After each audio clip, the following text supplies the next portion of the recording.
गलतफहमी। लंबी बीमारी के बाद बाबूजी का मुंबई में स्वर्गवास हो गया। मैं कुछ महीने पहले ही उनके पास 3 हफ्ते बिताकर आया था। बेचारे बहुत ही कष्ट में थे। डॉक्टरों ने भी जवाब दे दिया था। मैं बहुत चाह कर भी उनके अंतिम कार्यक्रम के लिए समय पर नहीं जा सकता था। मॉन्ट्रियल से मुंबई पहुंचने में कम से कम 3-4 दिन तो लग ही जाते। कैनेडियन नागरिक होने के कारण मुझे एक दिन तो ओटावा में भारतीय हाई कमीशन से भारत का वीसा लेने को ही लग जाता। गीता और मम्मी ने भी आग्रह किया कि मेरे आने की कोई जरूरत नहीं। सब कुछ सोच विचार मैंने मुंबई जाने का इरादा बदल दिया। मेरे भारत जाने से बाबूजी तो वापस आने से रहे। वैसे भी पिछले 3 वर्षों से मेरे संबंध अपने परिवार वालों से अच्छे नहीं थे। बाबूजी के जीवन काल में भी हमेशा हमारे रिश्तों में तनाव ही रहता था। बाबूजी के स्वर्गवास की खबर मैंने अपने तीनों मामाओं को कर दी। सबसे बड़े मामा जी और मामी जी का स्वर्गवास कुछ वर्षों पहले हुआ था, इसलिए उनके सबसे बड़े बेटे को ही जयपुर में पत्र लिखकर सूचना दी। दो बीच के मामा भरतपुर में रहते थे, उनको वहां पत्र लिखकर सूचित किया। सबसे छोटे मामा जी दिल्ली में रहते थे, उनको और मामी जी को संबोधित करके पत्र लिखा। मौसी जी और मौसा जी को जयपुर में पत्र भेजा। दिल्ली में पुष्पा के डैडी को भी बाबूजी के स्वर्गवास की खबर दी।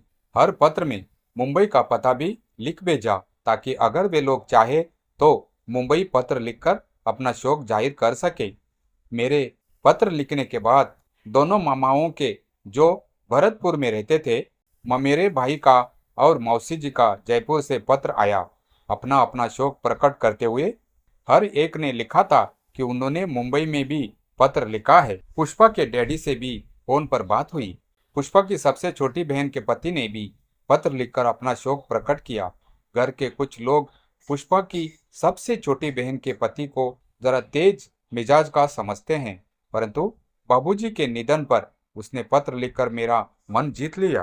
पुष्पा के बाकी सब भाई बहनों में से केवल उसी ने ही पत्र लिखकर अपना जो रूप प्रकट किया था, उससे प्रभावित हुए बिना मैं नहीं रहा। मैं मन ही मन काफी खिन्न हुआ, जबकि सबसे छोटे मामा जी का कोई भी पत्र नहीं आया। अम्मा अपने चारों भाइयों और एक बहन को बेहद प्यार करती थी, और उनके जीवन काल में वे भी शायद उनसे बेहद प्यार करते थे, परंतु 40 साल पहले अम्मा का स्वर्गवास हो गया।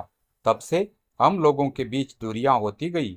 यह नहीं कि मुझे अपने ननिहाल वालों से प्यार नहीं है, पर पिछले 35 वर्षों से विदेश में रहने के कारण यहाँ की व्यस्त जिंदगी में उनको पत्र नहीं लिख पाता था।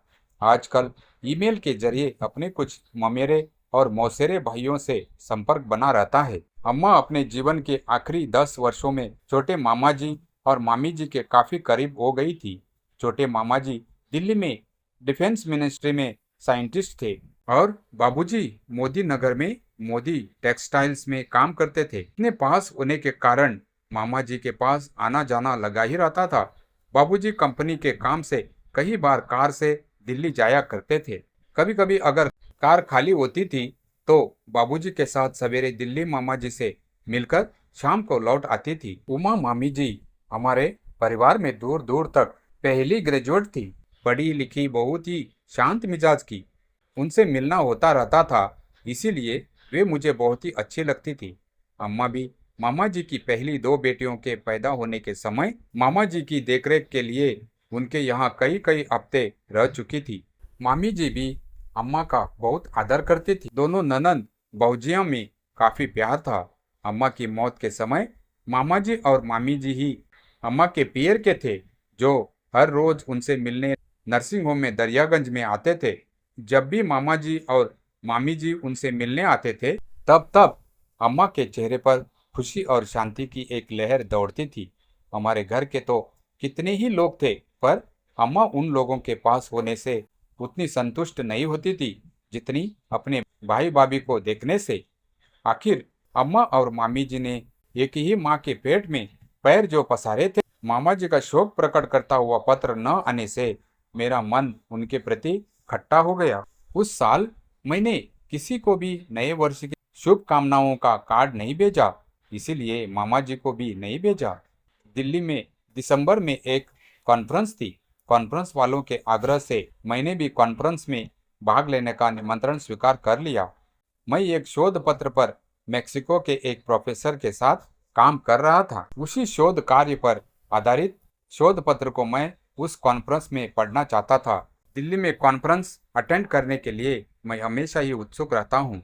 दिल्ली की आईआईटी के कुछ प्रोफेसरों के साथ मैं वर्षों से शोध कार्य कर ही रहा हूँ। उनसे मिलना हो जाता है और आईआईटी के विद्यार्थियों को भी एक आध रिसर्च सेमिनार दे ही देता हूँ। और इन सब कारणों में सबसे प्रमुख कारण है पुष्पा के डैडी, बड़े भाई और 3 बहनों का दिल्ली में होना। दिल्ली में कॉन्फ्रेंस होने के कारण उन सब से मिलन आसान हो जाता है। होटल में रहने की तकलीफ नहीं उठानी पड़ती। पुष्पा के डैडी के साथ घर पर ही रहना होता है। दिल्ली के बाहर कॉन्फ्रेंस होने से यात्रा में या हवाई अड्डे पर इंतजार करते हुए आने जाने में ही 2 दिन खराब हो जाते हैं। दिल्ली में मुझे मामा जी और मामी जी की बहुत याद आई।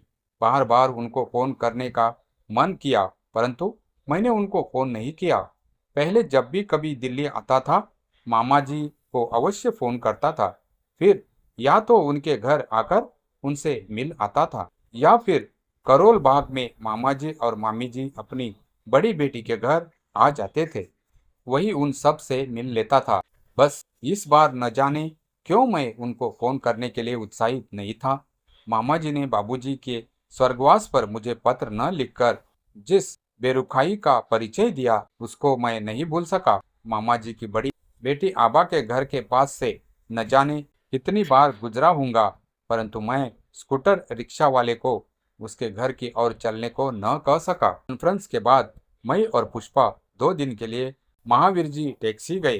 रास्ते में भरतपुर पड़ता था। मेरे 2 मामा उस शहर में रहते हैं और मैं उनसे बिना मिले जा रहा हूँ।